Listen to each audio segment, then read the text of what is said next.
kuja kuwahubiri nyinyi, mfumbuliwe macho ya ndani. Yani macho yaliyo special, original, yasiyo na muyumbo ni ya ndani. Biblia inasema ndipo Mikaya akaenda. Isikilize vizuri hiyo. Na alipokuja kwa mfalme, mfalme alimwambia, je, Mikaya, niende Ramothi Gileadi? tuende Ramothi Gileadi kupiga vita au tunyamaze? Ndipo akamwambia, akasema kwea ufanikiwe. Akakubali, yani akaungana kidogo na manabii 400 ili kusudi asikilize anasemaje. Hiyo ni test, yani ana test kwanza muone mfalme anasemaje. Sikiliza alivyosema, leo imekuwaje? Kwa kuwa Bwana atautia mkononi mwa mfalme. Mfalme akamwambia, alisemaje? Mara ngapi nikuapishe usiniambie neno ila yaliyo kweli? Sikiliza vizuri hii, yani mfalme hakuamini hilo neno, maana ilikuwa haijawahi kutokea Mikaya kuungana na wale manabii ngapi? Ilikuwa haijawahi kutokea. Lakini leo eti inatokea Mikaya aungane maneno na wale manabii 400 na ni manabii wa uongo. Akasema, nikuapishe mara ngapi ili useme yaliyo kweli kwa jina la Bwana? Ndipo Mikaya akarudi barabarani sasa. Akasema, isikilize vizuri hiyo, naliwaona Waisraeli wote wametawanyika milimani kama kondoo wasio na mchungaji. Endelea baba. Bwana akasema, hawa hawana bwana. Endelea. Na warudi kila mtu nyumbani kwake kwa amani. Anayeongea huyo ni nani jamani? Ani Mikaya anamwambia mfalme Ahabu kwamba baba usiende. Naomba usikilize somo la leo kuliko yote uliowahi kuyasikiliza. Kumbuka somo linasema geuza nini jamani? Anaambiwa baba usiende, maana nimewaona Waisraeli, nimewaona kama watu, kama kondoo wasio na mchungaji, wote wametawanyika wapi? Mlimani. Kwa maana ya kwamba nimeona wamepigwa na wote wanarudi nyumbani. Bwana anasema, endelea. Mfalme wa Israeli akamwambia Yehoshafati. Ndipo akamgeukia mfalme mwenzake akamwambia, je, sikukuambia kwamba huyu mtu utanibashiria mema ila mabaya? Kwamba mtu huyu hanibashiriagi mema ila unibashiriaga tu ni jamani. Yani jamaa anaambiwa ukweli, yeye anafikiri ndio mabaya. Anaambiwa mema, yeye anafikiri ni mabaya. Ndivyo ilivyo mpaka kwenye sayari hii. Ndivyo tulivyo hata watu wa leo. Yani mtu unapomwambia ukweli, yeye anafikiri unamkashifu. Yeye unafikiri hata unamkufuru. Na wengi ukiwaambia ukweli wanatumia sana hilo neno. Anakashifu, anakufuru. Kumbe unamwambia kweli. Kuna wengine akiambiwa kweli anafikiri anatukanwa. Na kumbe anaambiwa kweli. Na wengine mpo hapa mtaenda mbinguni kwa sababu ya kuuchukia ukweli. Badala ya kupenda ukweli, nyinyi mnapenda mabaya. Ninawatakia leo Yesu awabadilishe. Hebu sikiliza. Ndipo mfalme akasemaje? Hebu sikia hiyo. Mikaya akasema, sikia basi neno la Bwana. Lisikilize neno la Bwana. Na alimuona Bwana ameketi katika kiti chake cha enzi. Anaendeleza ujumbe. Mikaya anaendeleza ujumbe kwa mfalme. Na jeshi lote la mbinguni wamesimama upande wa mkono wake wa kuume na wa kushoto. Bwana akasema, sikia hiyo. Ni nani atakayemdanganya Ahabu ili akwee Ramothi Gileadi akaanguke? Hebu isikilize hiyo. Yani Mikaya anatoa ujumbe kwa mfalme kwamba nimemwona Bwana ameketi kwenye kiti chake cha enzi mbinguni na majeshi yote ya mbinguni yamemzunguka, lakini aliuliza swali, nani ni mtume aende kwa mfalme Ahabu amfanye nini jamani? Amdanganye. Huyu alisema hivi na yule akasema hivyo, lakini akasimama mbele yake pepo. Isikilize hiyo sasa. Basi huyu akasema hivi na huyo hivi. Akatoka pepo akasimama mbele za Bwana. Pepo akasimama mbele za Bwana. Akasema, alisemaje? Mimi nitamdanganya. Nitume mimi nikafanya nini? Nikamdanganye. Pepo aende kwa mfalme Ahabu kumdanganya. Endelea. Bwana akamwambia, utamdanganyaje? Jinsi gani? Endelea. Akasema, nitaondoka na kuwa pepo wa uongo kinywani mwa manabii wake wote. Endelea. Akasema, utamdanganya na kudiriki pia. Bas, ondoka ukafanye hivyo. Mungu akaruhusu mapepo yaende kumdanganya Ahabu. Na kilichofanyika pale walifanyaje? Mikaya anaendeleza ujumbe. Endelea. Basi angalia, Bwana ametia pepo wa uongo kinywani mwa manabii wako hawa wote. Wazi wazi kabisa kwamba manabii wote hawa 400 wana mapepo na wanakupatia ujumbe wa pepo. Maana Bwana ametia upepo vinywani mwa manabii hawa wote ili wakudanganye uende Ramos Gilead ukafanya nini? Ukapigwe. Hebu isikilize vizuri. Naye Bwana amenena mabaya juu yako. Ndipo akakaribia Zedekia mwana wa Kenana, miongoni mwa yale manabii 400, akampiga Mika ya kofi la shavu. Akamsogelea Mika akamtandika kofi moja la wapi? La shavuni. Akasema, Roho ya Bwana alitokaje kwangu ili aseme na wewe? Naomba hebu usikilize kidogo pale. Mika kwa kusema ukweli alipigwa nini jamani? Kwa kusema ukweli. Wewe ulishawahi kufanywa hilo? Ipo siku utafanywa. Siku moja nilikuwa kule Zilagula kule kuna kisiwa kimoja kule Sengerema Mwanza Tanzania. Kinaitwa Zilagula. Nilisimama kusema ukweli na tulikuwa mipakani mwa misikiti ya Waislamu. Nataka nikwambie hii ilikuwa live. Wale wanaume wale sio wa kusogelea. Yaani nilipounyambua Uislamu ulivyo kwa mujibu wa Biblia na Qur'an, walikasirika kweli. Siku moja tuko kwenye ibada kama hii na ilikuwa Ijumaa. Kule visiwani waga tunapigaga maujumbe ya asubuhi na jioni. Ilikuwa saa 6 za mchana kama kuendea saa 7. Wale watu kumbe wamejipanga kuja kufanya vurugu na asilimia kubwa walikuwa wanatafuta kupiga mhubiri. Nataka nikuthibitishie hii kwa kusema ukweli. Wale wanaume walibeba mawe kuja kunipiga. Na walikuja na sauti moja tu kwamba hatupigi mtu yoyote. Tunapiga mtu mmoja tu mhubiri. Wengine hata msikimbie. Nataka nikwambie, nilikuwa nimemaliza hotuba au huduma ya mchana kama hii. Sasa nimeketi kwenye kiti. Halafu na mwenyekiti wangu naye tunaye hapa tumepangana kwenye viti vya plastiki kama mlivyokalia hivyo. Waimbaji wanaimba hapo mbele. Nilikuwa na waimbaji, kwaya moja nayo ilikuwa nzuri na ilikuwa inaimba sana. Kawimbo ambako huwa kasahau siku hiyo walikokuwa wanakaimba. Nilinoti ile chorus yao.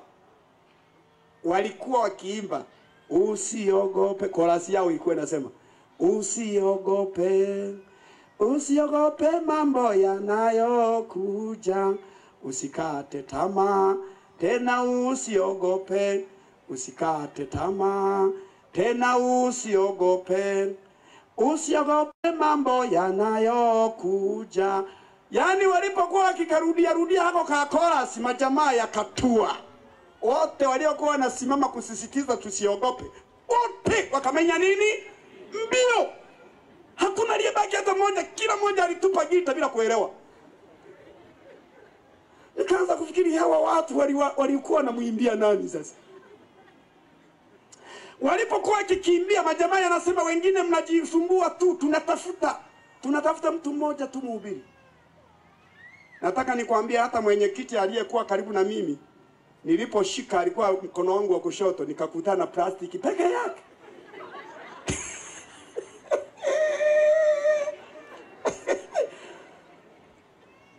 Rafiki, yani hii ni live.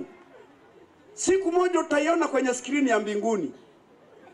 Nimebakipo peke yangu na Yesu. Wengine wote wamemenya wote. Nikwambia nilikuwepo na limeza likubwa, acha hiki kibweta hiki. Ninayapenda sana mameza hayo mazuri. Lilikuwa nilikubwa la futi kama 5 za urefu hivi. Halafu kuja juu lilikuwa linaishia kwenye kitovu hivi. Nilitoka kwenye plastiki nikaingia hiyo kwenye meza hiyo. Nikakaa humo, nikaifanya ile meza kuwa mahali patakatifu. Nikaifanya kuwa chumba cha patakatifu muno cha maombezi. Niliomba ambayo maombi hata siyajui niliombaje. Sijawahi kuomba hiyo. Nataka nikwambie mawe yaliyotupwa hapo ni mengi, yani hayana hesabu, na yalikuwa yakianguka kama matone ya mvua. Napenda nikuthibitishie hakuna hata jiwe moja lililonipiga. Yesu alisimama upande wangu. Wote waliokuwa wakiniona wakishuhudia hiyo vita ikifanyika walifikiri kwamba hapo hawataokota mhubiri, isipokuwa watakuja kuokota maiti yake. Nataka nikwambie vile Mungu alivyofanya maajabu. Aliinua wananzengo wa maeneo hayo, wakasema hivi, nyinyi wa Adventista hata msingelikimbia, kesi hii tutaimaliza. Nataka nikwambie wale wanaume walipigwa hujawahi kuona. Walianza kuogelea na wengine ambao hawajui kuogelea. Kumbuka kisiwani hakuna pa kukimbilia. Ukikimbia kidogo tu maji. Waliangukia maji na kujua kuogelea. Kila aliyeonekana na kanzu alipigwa. Siku hiyo walipigwa. Nataka nikwambie mimi pale hakuna aliyekuja kuniokota pale. Sijui ni nani tu. Nilishangaa tu watu wawili, mwingine amenishika huku na mwingine amenishika mkono huu. Wananipeleka kambini, lakini wale watu hawakuonekana kwa macho ya wengine. Nilifikishwa kule watu baada ya ile vita, na ile vita ilikuja tu kuzimwa na maaskari uvuvi. Idara ya uvuvi walikuwemo, kumbe mule wanafanya patrol. Baadaye wakapigiwa simu sijui na nani. Wakaja wanajeshi waine hivi, wana bunduki. Na kile kilichosaidia ni kuwa na bunduki. Kama wangelikuwa mikono mitupu wasingeliweza ile vita. Maana wananzengo walikuwa wamesala. Na halafu watu wamejifungia msikitini. Majamaa yanaenda kudraw petroli ili yaje yachome msikiti, na sasa yanakuja kuwasha. Wale maaskari wakawa wamefika. Waliamua ile kesi kwa marisasi 26 ya kupiga hewani.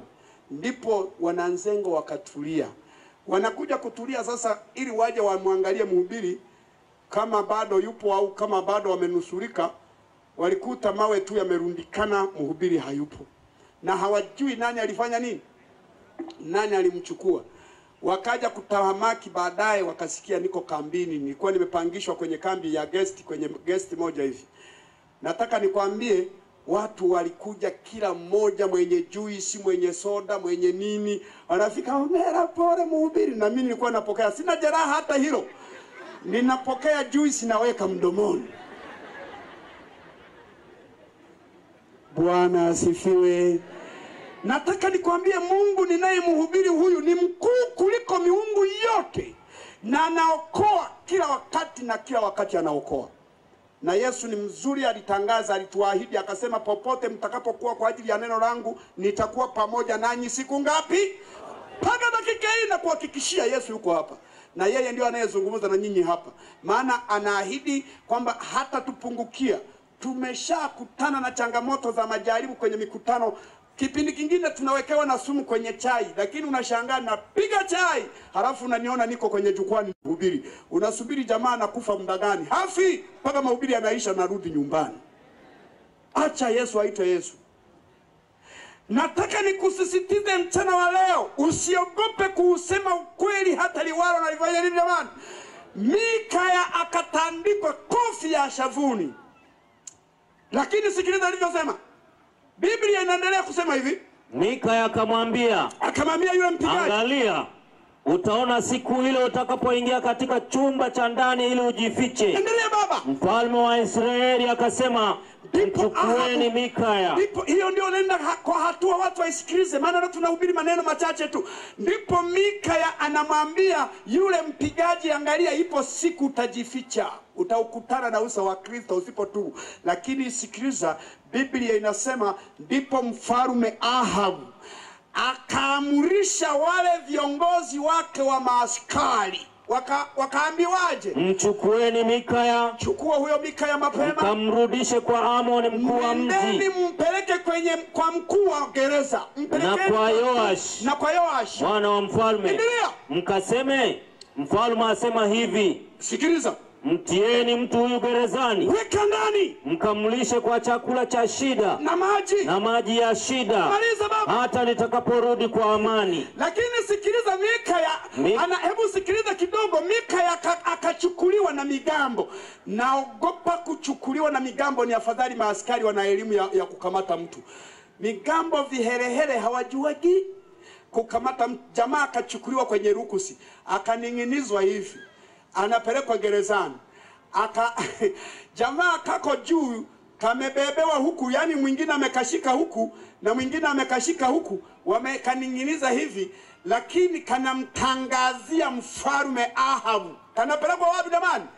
Gerezani. Kalimtangazia maneno magumu kweli. Sikiliza kalivyosema. Mikaya akasema, ukirudi kabisa kwa amani, labda Bwana hakusema na mimi. Bwana asifiwe. Ni maneno mazito sio mazito? Yani ukirudi kabisa kwa amani, pamoja na kuniweka gerezani, ninakubali, fanya ufanyavyo, nifanyie uwezavyo, lakini ukirudi kabisa kwa amani, labda Bwana hajasema na nani? Jamaa wakamtandika ndani. Halafu waliambiwa mpeni chakula cha nini? Na maji ya nini? Mpaka nitakaporudi kwa amani. Amani kwa Wasukuma tunahitaji. Nyinyi Wasukuma wa muungano, amani inaitwaje? Hola. Yes, ndivyo ilivyo kabisa, ilivyoandikwa kwenye Kisukuma. Yesu anafika katikati ya wanafunzi ile siku anafufuka kwenye ile orofa aliyokuwa wamejificha. Alifika akasema mhola ebikobewe kwa Kisukuma. Shangaa Yesu alikuwa Msukuma sio Mkisi. Bwana asifiwe. Yani hiyo ninakuonyesha tu, lakini Yesu alikuwa lugha zote, na mpaka leo Yesu ni lugha ngapi? Usijisikie ukiwa wa Kisii. Yesu anawapenda mno na mbinguni mnaenda. Sasa sikiliza, ndipo akachukuliwa Mikaya akawekwa ndani. Mfalme akamgeukia Yehoshafati akamwambia, hebu yasikiliza haya maneno sasa. Basi mfalme wa Israeli na Yehoshafati mfalme wa Yuda wakakwea mpaka Ramoth Gileadi. Mfalme wa Israeli akamwambia Yehoshafati, nitajibadilisha na kuingia vitani. Sasa sikiliza ujanja wa huyu jamaa. Akamwambia mfalme mwenzake, mimi nitajibadilisha, nitavaa kijeshi, ila wewe ubaki tu kwenye mavazi yako ya kinini, ya kifalme. Unajua alikuwa na maana gani? Alikuwa na maana ya kwamba waingie vitani yeye kama mwanajeshi, ili kusudi vita ikimtafuta mfalme atandikwe Yehoshafati, lenyewe lisalimike. Ikamwambia wewe baki tu kwenye mavazi yako, mimi nitabadilisha nivae ya kijeshi. Na kweli ndivyo alivyofanya. Ndivyo walivyoendelea. Endelea baba. Lakini wewe uvae mavazi yako. Mfalme wa Israeli akajibadilisha, akaingia vitani. Basi mfalme wa Shamu alikuwa amewaamuru wakuu wa magari yake. Sikiliza vizuri. Mfalme wa Washami aliwaambia wale majeshi yake kwamba msiende kupigana na mtu msipigane na mtu yoyote. Nendeni mpige mtu mungapi tu? Mwenye kiherehere. Piga huyo mfalme tu wa Israeli. Usihangaikie watu wengine, maana wengine ni salama. Unajua ifike sehemu fulani nyinyi mnapoona watu wengine ni salama, ila kamoja ndio kanaleta shida, hata kama ni kanisani. Tandika kanipio, kama hakaelewi, futa ushirika, kasija kakaharibu kanisa. Bwana asifiwe. Na wala sibembelezi hapo. Kuna watu wengine mnawakubali kuharibu kanisa, na huku ni mungapi tu jamani? Halafu ndipo anaharibu kanisa lote. Mfalme akawaambia, akasema ya kwamba yani wengine ni wasalama, mwenye kiherehere ni yule, msijaribu kuumiza hata mwingine, tandikeni huyo mmoja. Sasa sikiliza, yeye alikuwa amefanana na wanajeshi. Halafu mfalme Yehoshafati yule msaidizi, napenda kuambia wale mnaopenda maviherehere wa kusaidia makesi ambayo hayawahusu, mkome kwa jina la Yesu. Siku moja yatawageuka, mtapigwa ndani kwa sababu ya uviherehere wenu. Nipo mimi nitakusaidia, ni kesi yako. Sasa sikiliza, yule mfalme msaidizi yeye alibaki kwenye mavazi ya nini jamani? Ya kifalme. Sasa mambo yakagaga, na hawa wanajeshi waliambiwa wapige nani tu jamani? Sasa wakamuona Yehoshafati, ndio wakafikiri ndio mfalme wa wapi jamani? Ndio wakafikiri mfalme wa Israeli. Hebu sikiliza ilivyoishia. Basi mfalme wa Shamu alikuwa amewaamuru wakuu wa magari yake 32 akisema, msipigane na mdogo wala mkuu, ila na mfalme wa Israeli peke yake. Ikawa wakuu wa magari walipomuona Yehoshafati wakafikiri ndio wakasema, huyu ndiye mfalme wa Israeli. Wakageuka juu yake ili wapigane naye. Ndipo Yehoshafati akapiga kelele, anapiga mwana jamani, sio mimi. Ikawa wakuu wa magari walipoona ya kuwa si mfalme wa Israeli, wakageuka nyuma wasimfuate, na wakaanza kumtafuta mfalme Ahabu. Hawamuoni, maana amefanana na nani jamani? amefanana na mwanajeshi, yani yuko kijeshi, hajulikani. Wakaanza kumtafuta, ndipo jamaa mmoja kwa kutumiwa na malaika, yani mwanajeshi mmoja miongoni mwa mwanajeshi 32,000, yeye kwa kubahatisha. Hebu isikiliza vizuri hiyo. Mtu mmoja akavuta upinde kwa kubahatisha. Yani maana yake akapiga bila kuelewa kwamba liende kwa nani. Akampiga mfalme wa Israeli. Sikiliza vizuri, sikiliza vizuri. Yani yeye mwenyewe hakulisondesha kwa mtu lile limshare. Biblia na historia inasema ya kwamba yule jamaa alipiga upinde juu. Yani akapiga mshale wapi jamani? Akaupiga juu. Halafu kaenda mpaka huko juu, ukarudishwa na nguvu za malaika. Ukaongozwa mpaka pale, ukaongozwa mpaka kwa mfalme nani jamani? Ahabu. Ukaenda ndani ya tumbo.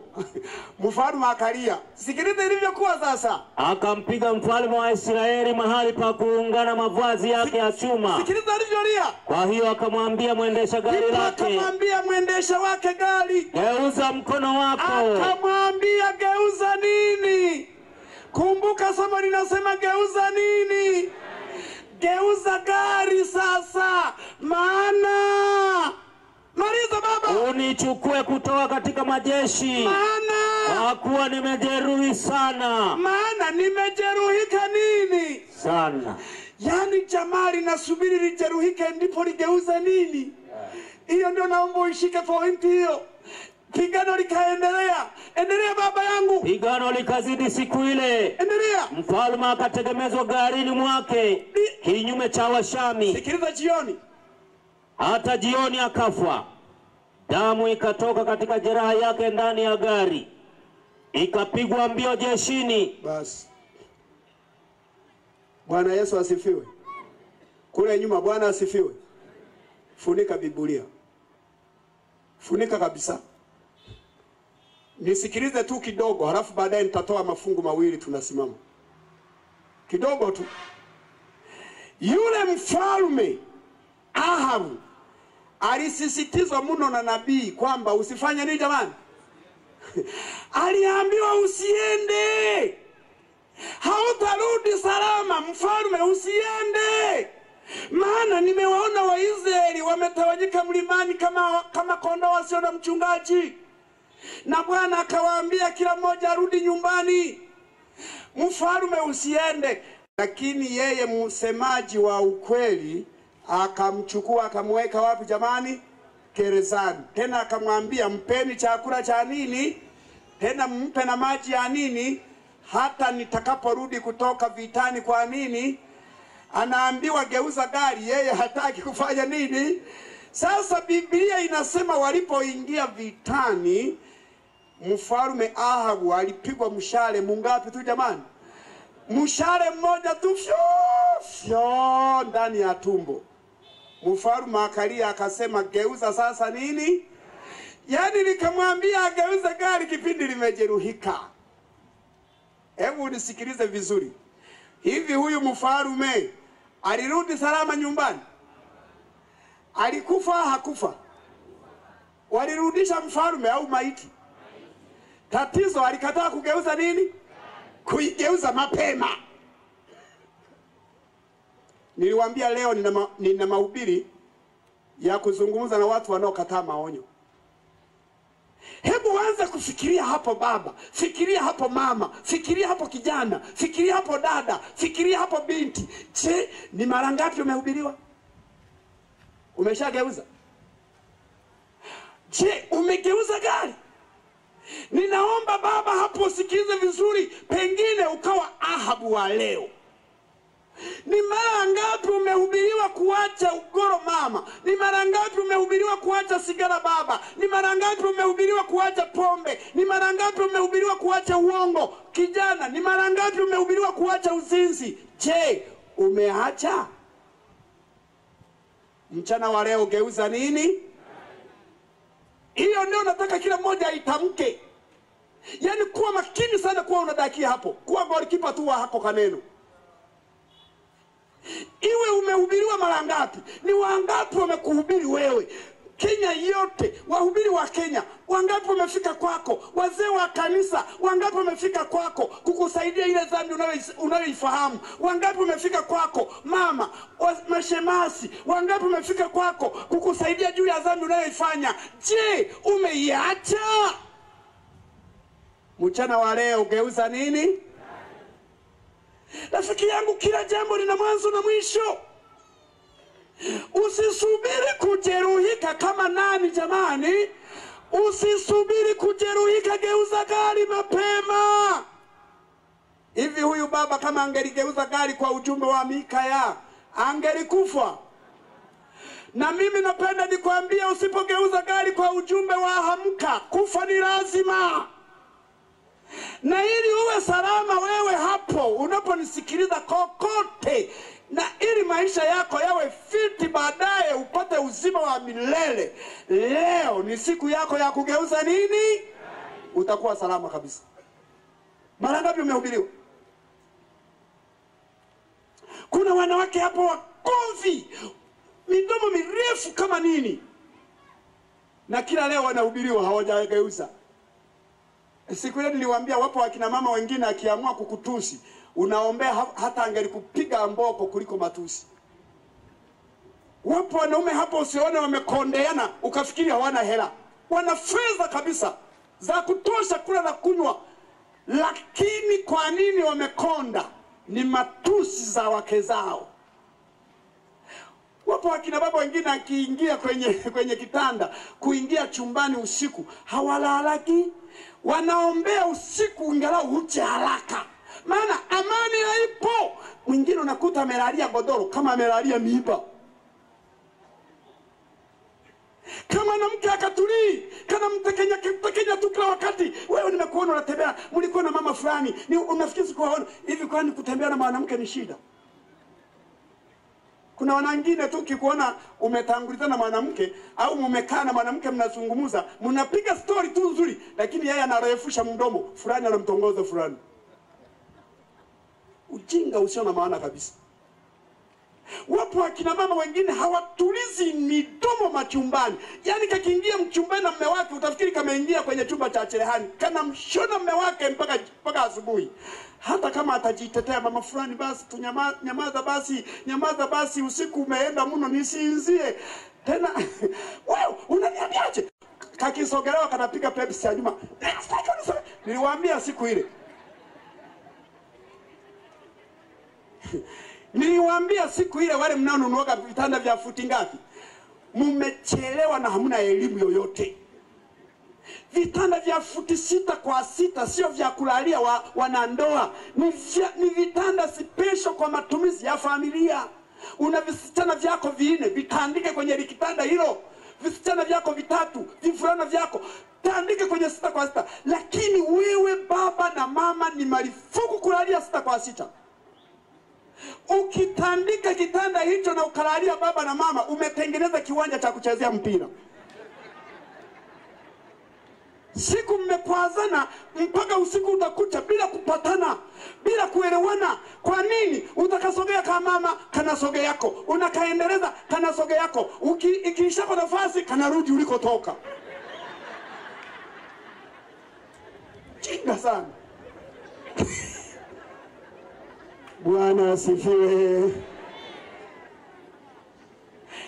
Kwa mujibu wa kanuni za Biblia, mwanandoa anapaswa alalie kitanda cha futi 3. Kikizidi ni futi 3.5. Kama mwanaume ni mnene kama yule baba yangu yule.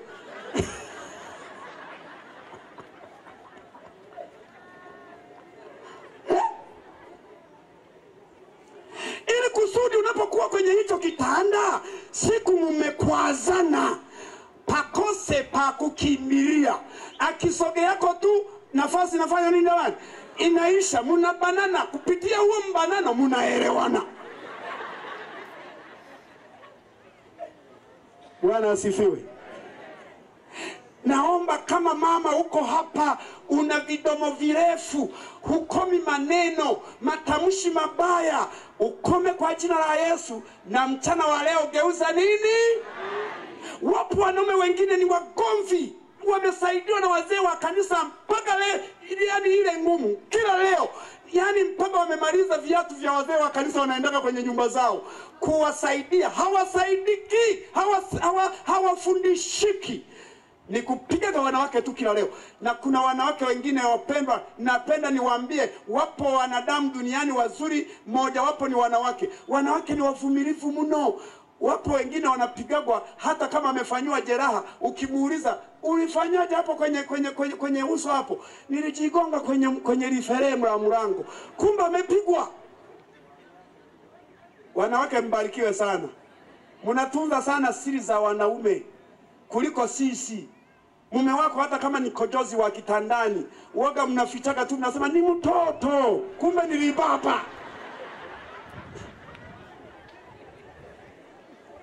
Bwana wabariki sana.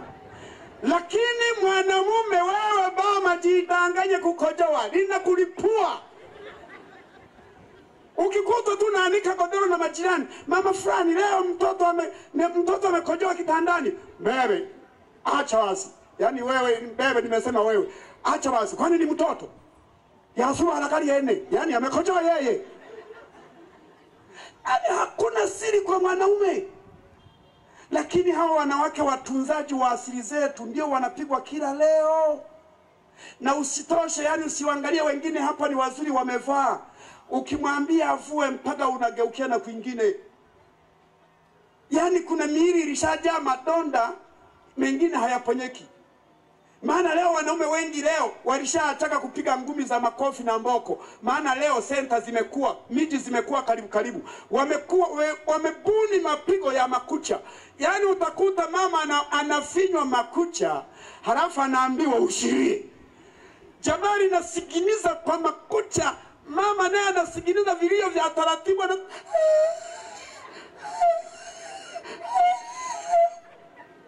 naomba leo usiku ukalie kabisa. Bwana asifiwe. Napenda unisikilize vizuri baba pale. Kama ni kweli ni mgomvi na hili somo limekugusa, geuza nini? Geuza nini? Usisubiri kujeruhika. Na si muda mrefu Yesu anakuja. Na kwa muda usiozani Yesu anakuja. Geuza gari baba. Geuza gari mama. Kama ni mgomvi, kama wewe ni mlevi, kama wewe ni mjambazi, wewe mama mchawi, geuza nini? Rudisha kadi sasa. Chukua kadi ya Kristo. Ninawatangazia wachawi wote mnaonisikiliza hapa, niangalieni tu vizuri. Mkimwona mtu ameinama, maana yake ameniogopa. Niangalieni tu vizuri. Na usiiname wakakusingizia ni mchawi hata hujawahi kuloga. Nendeni mrudishe kadi. Kila jambo lina mwanzo na nini jamani? Nendeni mrudishe kadi. Mwandikie mkuu wenu au kamanda wenu wa kazi. Mwambie, kwako kamanda, mimi fulani nimeahirisha, nimegeuza nini? Unajua ifike wakati fulani hata nyinyi wazinzi, muandikie vimada wenu, andikieni mahawara zenu. Hata sasa hivi kama na simu na wewe una simu hapa, piga message ndogo tu yenye maneno matatu. Muandikie la kwanza ni mimi fulani, kwako fulani, hilo ni la pili. Yaani unaandika mimi fulani, hilo ni la kwanza, kwako fulani, hilo ni la ngapi? La pili. Na mwisho nimeahirisha. Na mwisho nimefanya nini? Nimeahirisha. Kwani ukimwandikia message atakupeleka wapi? Atakupeleka mahakamani. Mtandike message. Kama huna simu, andika kwenye kikaratasi, muite mtoto mtume. Maana watoto hawajuaji hili wala lile. Mtume, mpelekee yule mama haka karatasi. Akasome maneno hayo. Mimi fulani, kwako fulani, nimefanya nini? Leo ni mchana wa kugeuza nini? Niona liwe. Hata kama wewe ni kijana, hata kama wewe ni binti, mwandikie yule kijana. Ifike mahali fulani rafiki yangu, usisubiri kujeruhika. Kuna watu wengine mpaka wameugua ukimwi ndio wakakimbia kwa Yesu. Limehubiriwa kuacha uzinzi halitaki, kila leo lakini lilipopimwa mara 2 mara 3 lina virusi vya VVU. Ndipo likamtafuta nani jamani? Hivi Yesu ndio anapenda waasirika? Mtu uliochoka, Yaani umesubiri kuchoka ndipo uende kwa Yesu. Kuna wachawi wengine mpaka anapigwa mapanga. Eti akikata mkono mmoja amebakia na mmoja ndipo anaenda kumtafuta Yesu. Hata kanisani utalisaidiaje kanisa na mkono mmoja? Wamealika kwenda kusomba mawe sasa, maendeleo ya kanisa. Wewe ni mkono mmoja, utachukua mangapi? Rafiki yangu, geuza nini? Usisubiri kujeruhika. Kuna bibi fulani alihubiriwa habari ya kuacha ugoro. Miaka nenda rudi. Kanisani mashemasi anamtembelea. Anasema ndona tabehaga. Yaani sivutaki kabisa. Na kumbe kama mama kanavutaga. Siku moja kameenda kwa mkwilima. Kakachinjiwa mbuzi. Mama mkwe amekuja. Akachinjiwa nini jamani? Mbuzi. Baada ya ugeni akatengenezewa zawadi ya kurudisha nyumbani. Kwa Wasukuma tunaita shitukuru. Akapewa, akafungiwa kwenye sufuria ya nyama, apelekee watoto kule nyumbani.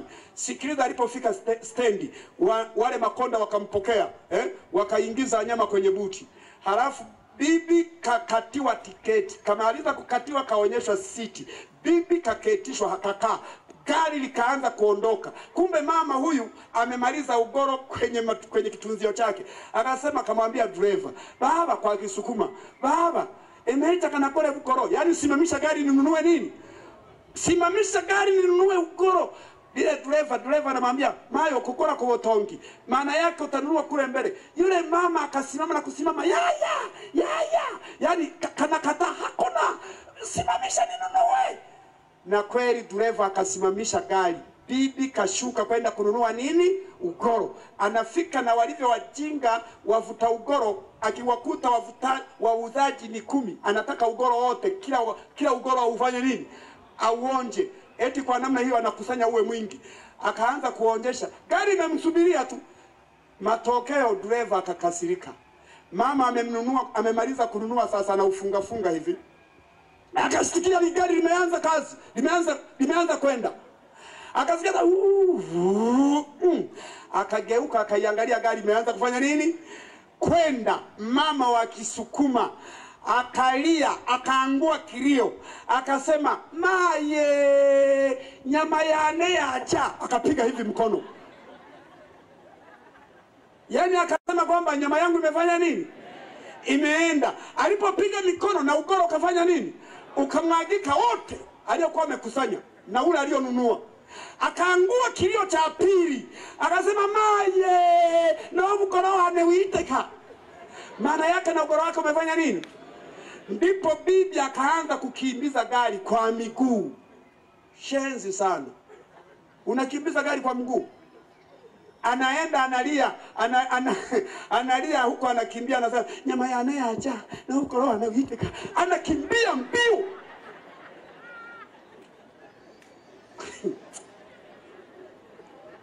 Nataka unisikilize vizuri. Yule mama anaenda anakimbia, anasema, nyama ya naye acha na huko roho. Akafika mahali, yani akajipiga kwenye mti. Akagonga kichwa kwenye mti, akaanguka chali. Mama hakuondoka hapo. Akaanza tu kuinua kichwa. Nyama ya naye acha na huko roho anawiteka. Yaani mama mpaka akakata maisha. Analia, nyama yake imefanya nini? Na ugoro wake umefanya nini? Mama kakata maisha. Hebu mniambie mnaonisikiliza vizuri, hivi huyu mama kwa kumfikiria alipoteza vitu vingapi? Alipoteza vitu vitatu kwa wakati mmoja. A, nyama ilienda. 2, ugoro ulifanya nini? C, maisha yakafanyaje? Yakaisha. Tatizo ni nini? Tatizo ni ugoro. Mama, baba, kokoto unakonisikiliza, muda umekwisha. Geuza nini? Usisubiri kujeruhika kwanza. Kila jambo lina mwanzo na nini jamani? Mvuta sigara mwingine alishahubiriwa kuacha sigara lakini hajaacha. Siku moja akakutilizwa anavuta. Ametoka kanisani kama hapa. Akakutilizwa na mshiriki mwenzake. Tena ana kiu nyingi kweli, ametoka kanisani na ibada nayo ilichelewa kama hii. Anavuta sigara, alipokuja kutahamaki, mshiriki muumini mwenzake yuko kama hapa. Sasa aifanyeje sigara ili isionwe? Akaiweka mfukoni, kwenye mfuko wa suruali. Huku inawaka nini? Huku inawaka moto. Lile jamaa nao likafika likamshika mkono ule uliokuwa umeshikilia sigara, likaanza kumsalimia salamu za Kisukuma, nazo ni nyingi kweli, kwa haya mhola pambate ba nani, huku sigara inawaka mfukoni. Jamaa anataka kuchomoa mkono ili ajishike hivi, maana anaungua. Jamaa limeshikilia tu, alishtukia nyanyapuzo zote za ndani zimeungua. Hii sigara likaanguka kama hapo, huku linawaka nini? Wakamuuliza, wewe na hii nayo? Jamaa magoti akaanza kugongana, nisamehe baba. Utafikiri huyo ndio Mungu? Yaani watu wanaogopa binadamu kuliko kumogopa Mungu wa watu. Jamaa akatangaza hadharani hapo hapo juu ya yule jamaa, akasema kwamba nimevuta miaka nenda rudi tangu niwepo kanisani, bado sijaacha nini, ila leo ninaomba kwa neema ya Yesu nimeacha. Jamaa anaacha sigara kwa kujeruhika. Unasubiri kujeruhika kwanza? Baba yangu, usisubiri kujeruhika, geuza kwanza nini? Usisubiri kujeruhika mama, geuza nini? Kile kitabu cha Kumbukumbu, hilo ndilo fungu la mwisho. Niliwaambia ni fungu moja tu la nati leo. Nati moja tu inatosha. Sikiliza fungu la kwanza, sura ya kwanza fungu la 6. Ameandika hivi, sura ya kwanza fungu la 6. Kumbukumbu la Torati hiyo. Isikilize vizuri hii. Na ndio fungu la mwisho hiyo. Na hii ndio sheria. Hujasoma hiyo? Kumbukumbu la Torati 6 fungu la kwanza. Ni 1:6. Ameandika nini? 1:6 hiyo. 1:6 anasema, isikilize vizuri hiyo. Bwana Mungu wetu alituambia huko Horebu, akasema, alisemaje? Mlivyokaa katika mlima huu vyatosha. Ninaomba hiyo irudie, watu waisikilize vizuri. Mlivyokaa katika mlima huu vyatosha. Rudia hiyo, watu waisikilize vizuri. Mlivyokaa katika mlima huu vyatosha. Bwana asifiwe. Mlivyokaa katika hiyo milima vyafanyaje? Vyatosha. Geuza nini? Kama ni sigara vyatosha. Kila jambo lina mwanzo na nini? Mlivyokaa kwenye hiyo dhambi vyatosha. Geuza nini jamani? Kama ni ugomvi vyatosha. Aonywae mara nyingi rafiki yangu inakuwagaje? Mithali 29 fungu la kwanza. Aonywae mara nyingi inakuwaje anapokataa? Waimbaji wa muungano, njoni muimbe wimbo wa Nuhu. Huo ndio tunamaliza na mahubiri leo. Wimbo wa Nuhu. Imeandikwa hivi. Mithali 29 fungu la kwanza. Ameandika hivi. Aonywae mara nyingi. Irudie hiyo. Aonywae mara nyingi. Maliza. Akishupaza shingo. Atavunjika ghafla. Wala hapati dawa. Bwana asifiwe. Aonywae mara ngapi? Ameshupaza shingo, matokeo ni kuvunjika nini? Ghafla, wala hatapata nini? Unasubiri kuhubiriwa na nani ndipo ubadilike? Leo tuna ubatizo wa bure. Hata kama ulikuja bila nguo za kubadilisha, kuna sare za waimbaji. Geuza nini jamani? Kila jambo lina mwanzo na mwisho. Unasubiri kuhubiriwa na nani? Kama wahubiri wengine walishapita kwako, leo Mungu amekuletea mtu ambaye hata haoni. Wewe na macho yako, Biblia inaweka wazi. Unasubiri nini kubadilika baba? Geuza nini?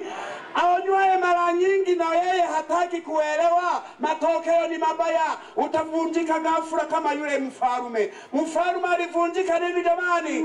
Ghafla, kwa sababu alipuuzia nini? Maonyo. Mchana wa leo geuza nini? Waimbaji wanapoimba hapa, tutaita watu ambao wataenda leo kubatizwa. Wangapi wanasema ya kwamba ukweli nimeelewa, kwa neema ya Yesu nimeelewa, leo niko tayari kugeuza gari. Liwalo na lifanya nini wani? Walio tayari kugeuza gari, mikono juu. Simameni. Amen. Amen.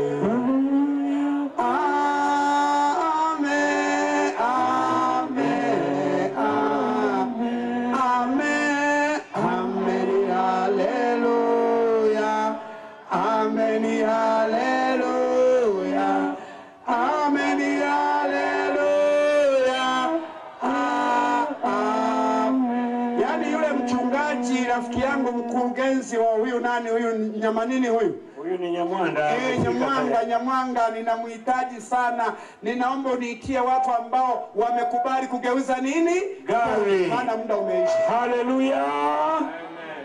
Wale ambao wamegeuza gari, tembea hapa mbele. Hili sasa ni saa ya ubatizo. Wale wanaobatizwa njoo. Wale ambao wamegeuza gari leo, njoo kimbia haraka kabla ya wimbo. Amen. Haleluya. Wale ambao wamejitoa wiki mzima, njoo. Saa huu, njoo. Amen. Njoo karibu. Tusogee mbele wote tuliokubali kugeuza gari. Sogea tu. Na kama umekuja na rafiki yako mshike mkono msogee mbele hapo. Mchungaji anapoendelea kuita. Usione aibu.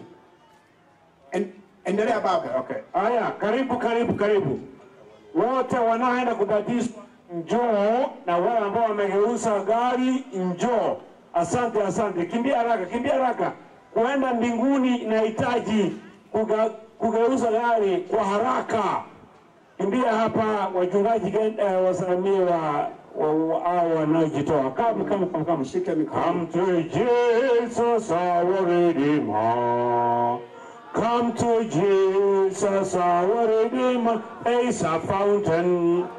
It's a fountain for you and from. Wote watakaobatizwa kimbia.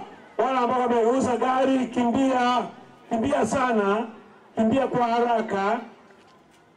Kimbia njoo kabla ya wimbo wa muungano. Kimbia hapa kwanza. Njoo haraka kidogo. Mbingu ni karibu hapa tu. Yesu anakuita, tembea, usione aibu. Ukimbia hapa mbele basi. Hapa ni mlango wa kwenda kwa Bwana. Njoo haraka. Come to Jesus our Redeemer. Come to Jesus our... There is a fountain for you and there is a fountain for you and for me. Tafadhali vijana, asante sana. Vijana wamekuja kwa wingi. Vijana, wokovu ni wenu. Kimbia haraka. Hata kama ukuja na nguo za kubadilisha njoo tu utapata nguo. Hata kama una nguo na umeuza gari njoo. Amen. Haleluya. Amen. Haleluya. Amen. Amen. Amen. Amen. Haleluya. Amen. Kimbia haraka, asante sana. Watu wanakimbia mbinguni. Unangoja nani? Unangojea nini? Geuza gari. Geuza gari. Kimbia, njoo haraka tafadhali, tunataka kuomba. Njoo haraka. Kama unakuja hapa njoo. Amen. Asante kijana. Asante. Wale wa mwisho kimbia. Geuza gari na kukimbia. Geuza gari na kukimbia. Amen.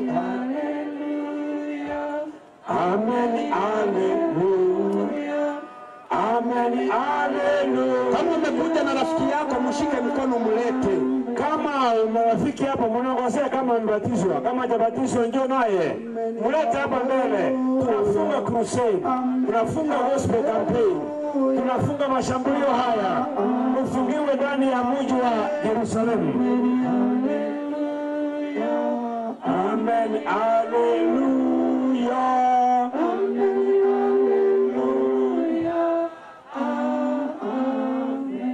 Thank you.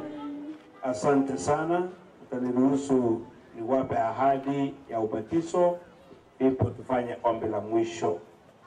Kisoma hiki ni kwa ufupi sana. Nitasoma. Unasema nimekubali. Laini mweka mzuri kabisa. Vizuri. Haya. Sasa nikisoma nikimaliza unainua mkono wa kulia unasema nimekubali. Umeelewana? Nimeanza kusoma. Umemkubali Yesu Kristo kama mwokozi wa maisha yako na Bwana wa maisha yako, na unapenda ugeuze maisha yako yawe maisha ya uhusiano na wewe na Bwana. Asante sana. Ya pili, unakubali mafundisho ya Biblia vile yanayoelezwa na mafundisho 28 ya Waadventista wa Sabato, na unaapa ya kuwa kwa neema ya Mungu utaishi maisha yanayolingana na mafundisho hayo. Asante. Ya tatu, unakubali hayakuwa ubatizwe kwa maji mengi kama kionyesha kuwa umemwamini Yesu Kristo, na utafuatana na maendeleo ya Waadventista wa Sabato, na wewe utakuwa mmoja wa wale wanafanya kazi ya Bwana kwa ukweli na kwa kujitolea kama shemashi mzuri katika maisha yako ya kujitoa, kutoa zaka na sadaka na kuishi maisha ya kutendea wengine. Asante. Watu mlioko hapa, wangapi wamekubali ya kuwa hao ambao wamegeuza gari wabatizwe wakati wa sasa? Nione kwa mikono. Asante. Na tuombe. Baba, katika jina la Yesu Kristo, tumesimama hapa na wale ambao wamejitoa. Vijana wana nguvu hawa, wanageuza gari vile tumehubiriwa na mtumishi wako, na sasa wanaelekea kwa ubatizo wa maji mengi. Watakaobatizwa na maji, naomba ya kuwa utangulie kuwabatiza kwa Roho Mtakatifu. Bariki mkutano wetu wa siku ya leo. Wote waliohudhuria watoke hapa kama wamegeuza gari tayari. Tunapotoka kidogo na kurudi kusikia nyimbo zitakaoimba mpaka jua litue, Mungu wetu uendelee kutubariki. Tumeomba haya tukiamini ya kuwa umetusikia na utayajibu vilivyo, kwa jina kuu la Yesu Kristo aliye Bwana mwokozi wetu. Amen. Kwaya karibu. Asante. Kwaya inapoingia, ninaomba hawa muende upande ule kwa gari lile la yellow. Elder Nicodemus na wazee wengine muende upande huo, muwapange waende majini sasa hivi. Muungano inaimba, alafu tutaketi tu hapo tule chakula, wageni waende kwa dakika 40 peke yake, turudi hapa kwa ajili ya muziki zaidi. Na tuna zawadi hapa kwa watu wote waliobatizwa. Tutakuwa